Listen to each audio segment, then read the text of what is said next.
जय माता दी। मेरे सभी प्यारे दोस्तों, मैं लक्ष्मी शर्मा बड़ों को चरण स्पर्श, छोटों को प्यार और बराबर वालों को दिल से नमस्कार करती हूँ।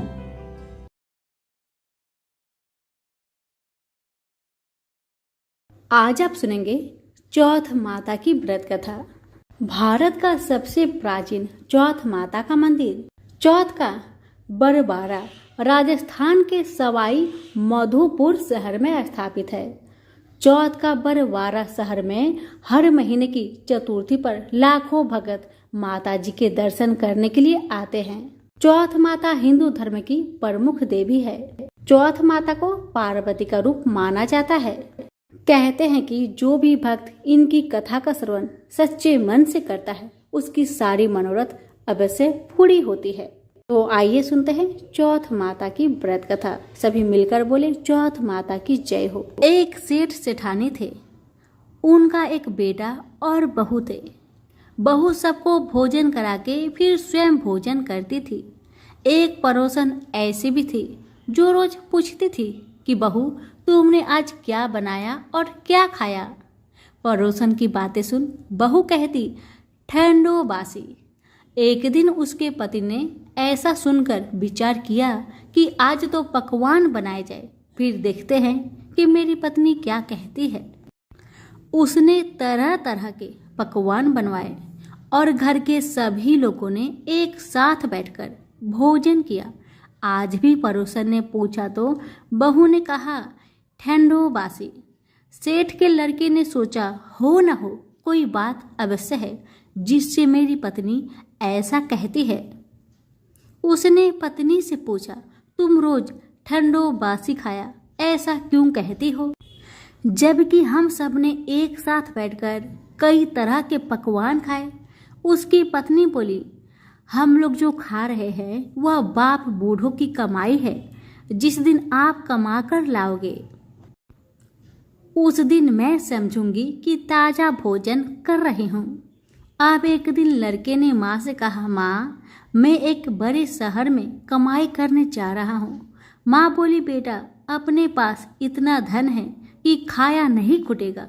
माँ के मना करने पर भी बेटे ने स्वयं कमाने का दृढ़ निश्चय कर लिया और जाते समय पत्नी से कहा, मैं जब तक कमाकर बहुत सा धन लेकर ना आऊँ, तुम चूल्हे की आग मत बुझने देना।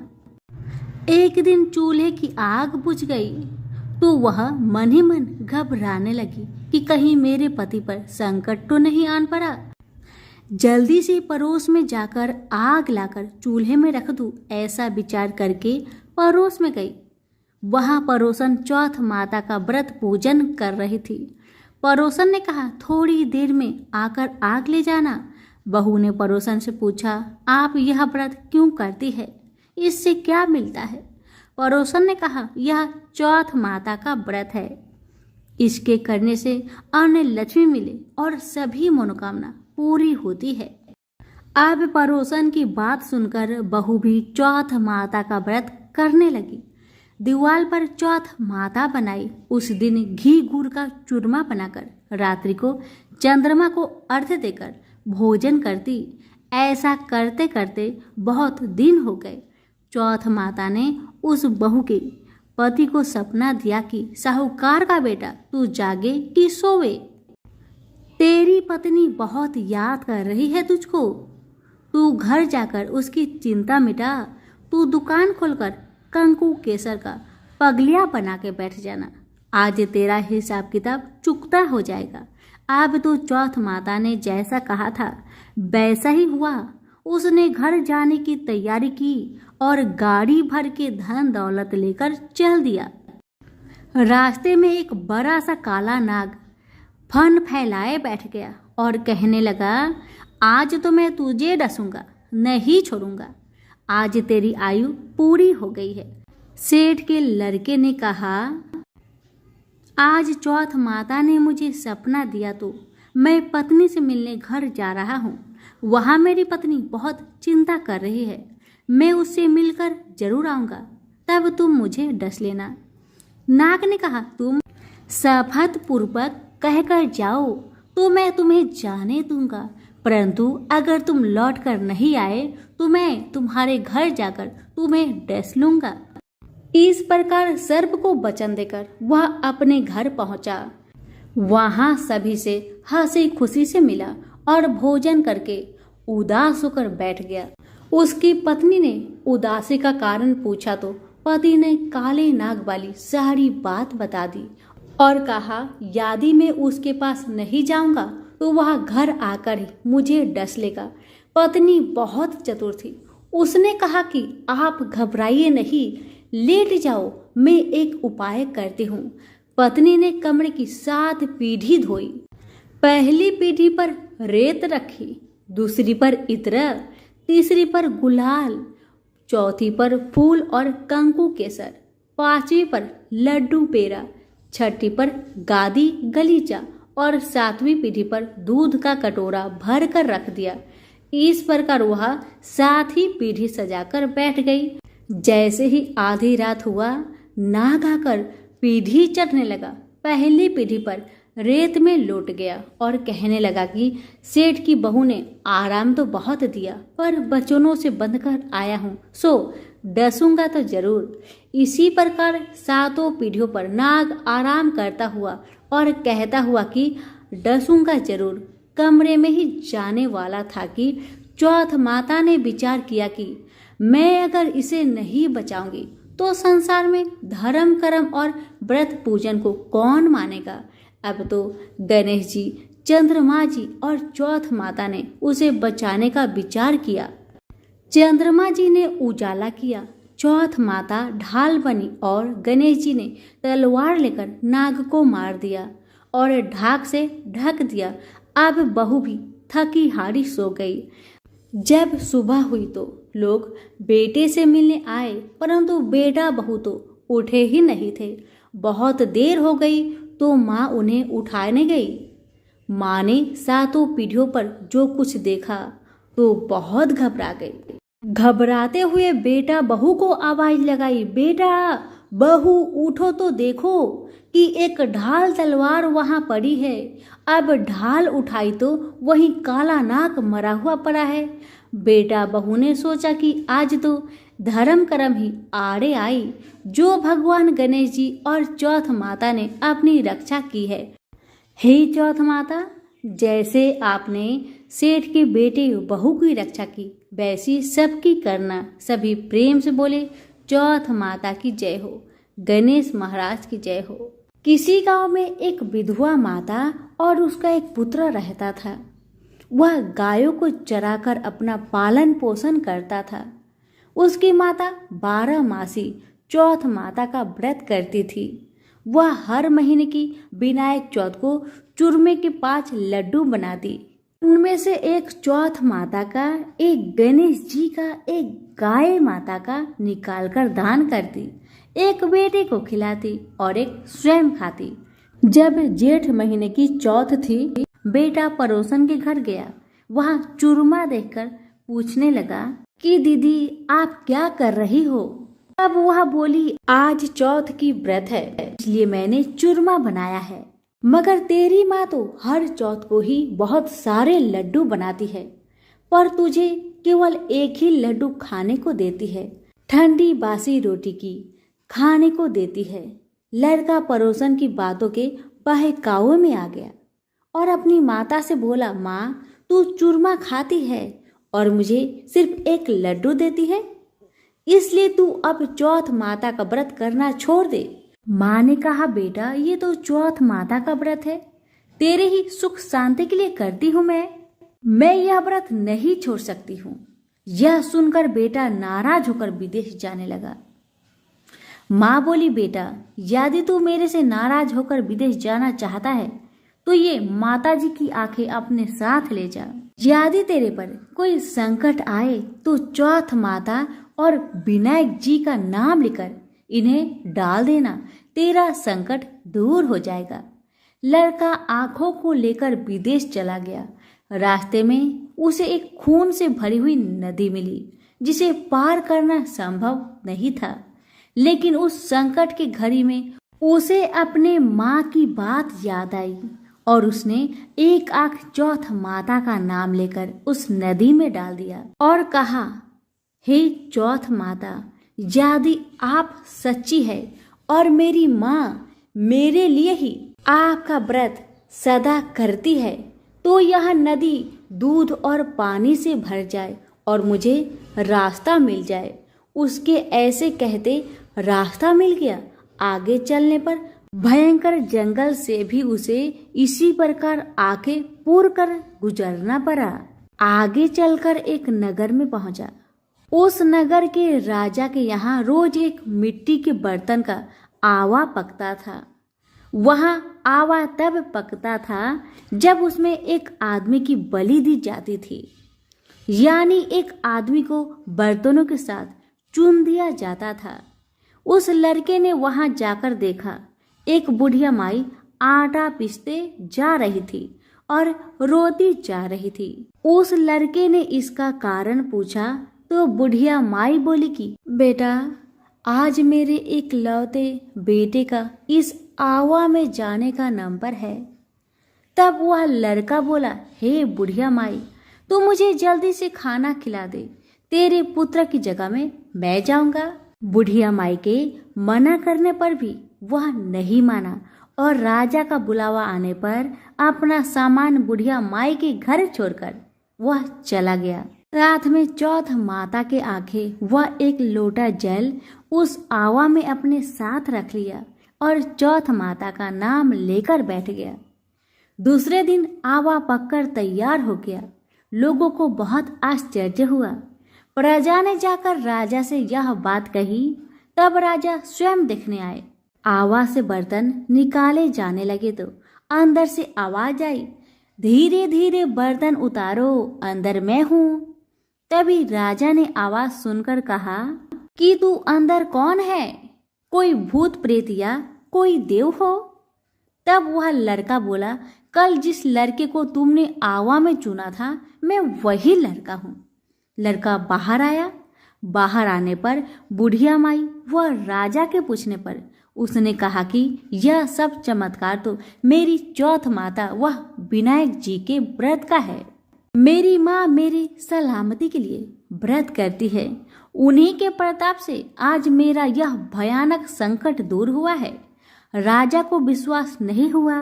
तब राजा ने 2 घोड़े मंगवाए। एक पर स्वयं बैठा और दूसरे पर लड़के को बैठाकर उसके हाथ पैरों में जंजीर बांधी और कहा, यदि तेरी चौथ माता सच्ची है तो यह जंजीर मेरे हाथ पैरों में आ जाए। लड़के ने चौथ माता का आंख पुकार कर कहा, गणेश जी महाराज, आप ही मेरी रक्षा करना। इतना कहते ही भगवान की कृपा से वह जंजीर खुलकर राजा के हाथ में जा गिरी। राजा, रानी व प्रजा ने चौथ माता का चमत्कार अपनी आंखों से देखा। उसी दिन से वे सभी चौथ माता व विनायक जी के परम भक्त हो गए। राजा ने अपनी राजकुमारी का विवाह उस लड़के के साथ कर दिया और बहुत सारा धन वैभव देकर उसको विदा किया। अब वह दोनों वर वधू अपने गांव पहुंचे तो लोगों ने जाकर बूढ़ी माई को बताया कि तेरा बेटा बहू को साथ लेकर आ रहा है। वह बोली, अरे नहीं, मेरे भाग्य में बहू बेटे का सुख कहाँ है। वह ऐसा कह ही रही थी कि दोनों जने उसके पैरों में गिर गए और बेटा अपने माँ से माफी मांगने लगा और कहने लगा कि यह सब चौथ माता का ही कृपा है कि आज मैं तेरे सामने खड़ा हूँ। उसके बाद उसने सारी नगर में ढिंढोरा पिटवा दिया कि सारी सुहागिनें बेटे की माँ हो सके तो लड़कियां भी चौथ माता का व्रत करे और हो सके तो पूरी 12 महीने की चौथ करे, नहीं तो 4 बड़ी चौथ करे, नहीं तो 2 अवश्य करे। हे चौथ माता, जैसे आपने बूढ़ी माई और उसके बेटे को दिया, वैसे सभी कहानी कहने और सुनने वाले को देना। प्रेम से बोलिए विनायक जी की जय हो, चौथ माता की जय हो। एक नगर में एक बूढ़ी माई रहती थी। वह अपने बेटे की सलामती के लिए 12 महीनों की चौथ का व्रत करती थी। हर चौथ को पंसारी से थोड़ा सा गुड़ और घी लाकर 4 लड्डू बनाती, एक बेटे को देती, एक से पूजा करती, एक हाथ कार के लिए निकालती और एक चांद उगने पर खुद खा लेती। एक बार उसका बेटा ताई से मिलने गया। ताई ने आश्विन मास की चौथ का व्रत रखी थी। लड़का कहने लगा, ताई मेरी माँ तो 12 महीने की चौथ करती है। लड़के की बात सुन ताई बोली, तेरी माँ तेरी कमाई से तर माल खाने के लिए 12 चौथ करती है। तू परदेश चला जा, वह एक भी चौथ नहीं करेगी। लड़के को लगा ताई सच कह रही है। लड़के ने जैसे ताई ने बताया ठीक वैसा ही किया। लड़का जैसे ही घर आता है अपनी माँ से कहता है, माँ मैं परदेश जा रहा हूँ, यहाँ तू मेरी कमाई खाने पीने में ही उड़ा देगी। माँ ने बहुत समझाया, माँ ने बहुत रोका, लेकिन बेटा नहीं माना। माँ ने उसे साथ ले जाने के लिए चौथ माता की आंखें दिए और कहा, बेटा कोई भी मुसीबत तुम पे आन पड़े तो ये आंखें तुम्हारी मदद करेगी। इस आंखें को तुम संभाल कर रखना। लड़का घूमते हुए एक नगर में पहुंचा। उसने देखा कि एक बूढ़ी माँ रोती जा रही थी और पुआ बनाते जा रही थी। उसने कारण पूछा तो बूढ़ी माई ने कहा, बेटा इस नगर की पहाड़ी पर एक राक्षस रहता है। पहले वह हर नगर में आकर कई लोगों को खाने के लिए मार देता था। अब यहाँ का राजा हर घर से एक आदमी दैत्य के पास भेजता है उसके भोजन के लिए, और आज मेरे बेटे की बारी है, इसलिए मैं रोई जा रही हूँ और अपने बेटे के लिए ही पुए बना रही हूँ, क्योंकि मेरा बेटा को पुआ बहुत पसंद है। बस इसीलिए आज आखिरी बार मैं अपने बेटे को पुए बनाकर खिलाऊंगी। उसके बाद मेरा बेटा पुआ कभी नहीं खा पाएगा, क्योंकि मेरे बेटे को तो राक्षस अपना भोजन बना लेगा। बूढ़ी माई की बातें सुन वह लड़का बोला, माई तू पुआ को मुझे खिला दे, आज तेरे बेटे की जगह मैं चला जाता हूँ। बूढ़ी माँ ने खीर पुए उस लड़के को प्यार से खिलाए। लड़का खा पीकर वह सो गया। रात को राजा के सैनिक आए तो बूढ़ी माँ ने उस लड़के को भेज दिया। राक्षस के सामने पहुंचने पर उसने चौथ माता के आंखें दैत्य की तरफ फेंककर कहा, हे चौथ माता, यदि मेरी माँ मेरी सलामती के लिए व्रत करती है तो दैत्य का सिर कटकर गिर जाए। और वैसा ही हुआ। दैत्य का सिर तुरंत कटकर गिर गया। लड़का वापस आ गया। राजा ने उसे उपहार देकर विदा किया। चलते हुए एक दूसरे राजा के नगर में पहुंचा। इस राज्य में आवा तभी पकता है जब एक इंसान की बलि दी जाती थी। सिपाहियों ने उसे पकड़कर आवे में चुन दिया। लड़के ने आंखें आवे में डालकर कहा, हे चौथ माता, यदि मेरी माँ मेरे लिए व्रत करती है तो आवा मेरी बलि लिए बिना ही झट से पक जाए। और वैसा ही हुआ। आवा तुरंत पक गया। आवे में से मिट्टी की जगह सोने की बर्तन निकलने लगे। अंदर से लड़का बोला, बर्तन धीरे धीरे निकालना, मुझे चोट लग जाएगी। राजा ने उसे निकलवाया और पूछा, इस आवे से तुम कैसे बच गए? लड़के ने बताया कि उसकी माँ चौथ माता की व्रत करती है, व्रत के कारण ही वह बच पाया है। राजा को इसका यकीन नहीं हुआ। राजा ने एक चांदी की सुराही मंगवाई और कहा कि सुराही की नली से तुम निकल कर दिखाओ, तभी मुझे विश्वास होगा। लड़के ने चौथ माता को याद करके आंखें सुराही में डाले और कहा, हे चौथ माता, मैं भौरा बनूं और सुराही से निकल जाऊं। लड़का भौरा बनकर सुराही से निकल गया। राजा खुश होकर राजकुमारी की शादी उसके साथ कर दिए और सभी लोगों को चौथ माता का व्रत करने को कहे। लड़के के शादी होने के बाद उसे अपनी माँ की याद आई। उसने राजा के पास जाकर खुद के नगर जाने की इच्छा जाहिर की। राजा ने रथ, घोड़ा, हाथी और खूब सारा दान दहेज देकर उन्हें विदा किए। चौथ के दिन अपने नगर पहुंचा। वहां अकेला पंसारी के यहाँ माँ का इंतजार करने लगा। सोचा चौथ है तो माँ यहाँ जरूर आएगी। थोड़ी देर बाद लकड़ी टेकती हुई माँ आती दिखाई दी। लड़के की माँ बूढ़ी होने के कारण उनके आंखों से कम दिखता था। अब लड़के ने जानबूझकर अपना पैर लकड़ी में लगा दिया और कहने लगा, बल रे पूठ काटी, मेरे पैर के लगा दी। माँ ने उसे नहीं पहचाना।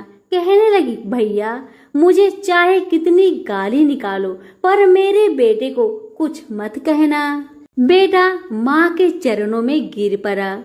कहा, माँ मैं ही तेरा बेटा हूँ, मुझे माफ कर दे माँ, मुझे माफ कर दे। माँ ने अपने बेटे को सीने से लगा लिया। नगर के लोगों ने विश्वास नहीं किया कि वही उसका बेटा है। बूढ़ी माँ ने चौथ माता को याद करके कहा, हे चौथ माता, यदि मैं अपने बेटे के लिए व्रत करती हूँ तो मेरे स्तन में दूध भर जाए और उसकी धार मेरे बेटे के मुंह में जा गिरे। माँ के स्तन से दूध की धार निकलकर बेटे के मुंह में गिरने लगी। लोग चौथ माता की जय जयकार करने लगे। उस नगर के सभी लोग चौथ माता का व्रत करने लगे।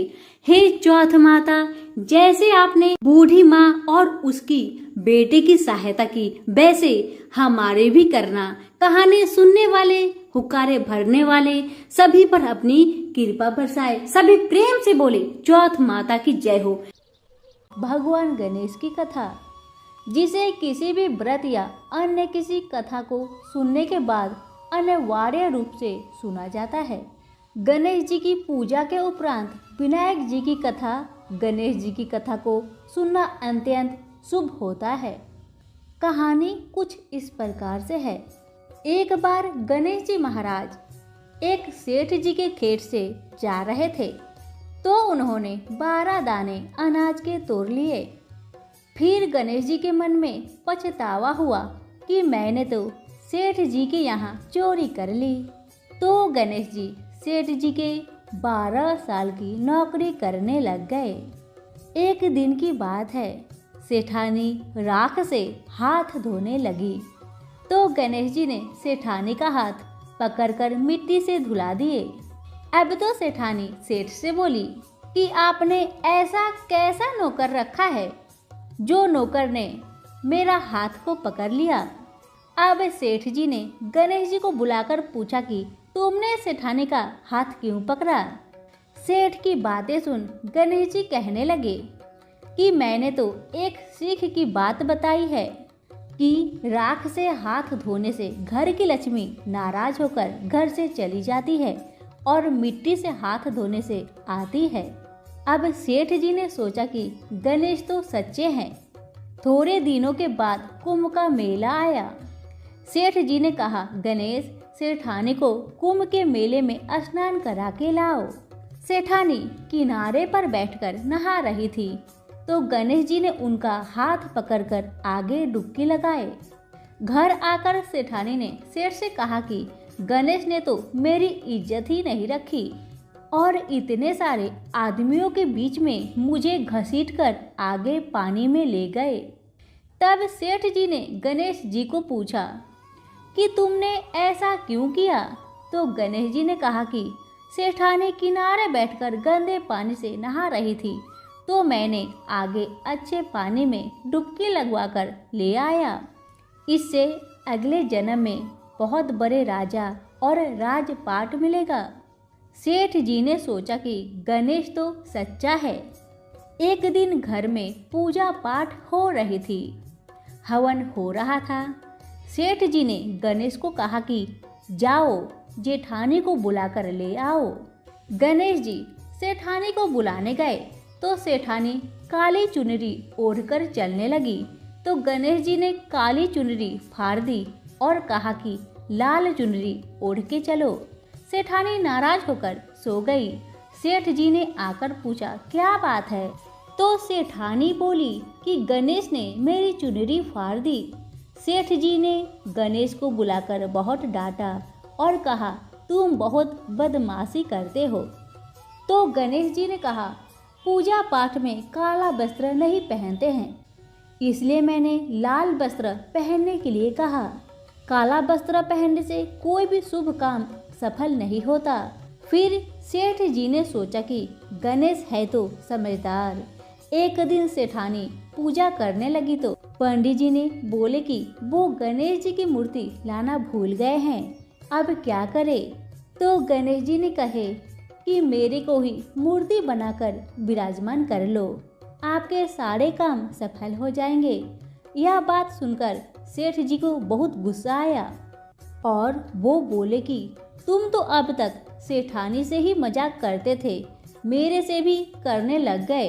तो गणेश जी ने कहा, मैं मजाक नहीं कर रहा हूँ, मैं सच बात कह रहा हूँ। इतने में ही गणेश ने गणेश जी का रूप धारण कर लिए और सेठ और सेठानी ने ही गणेश की पूजा की।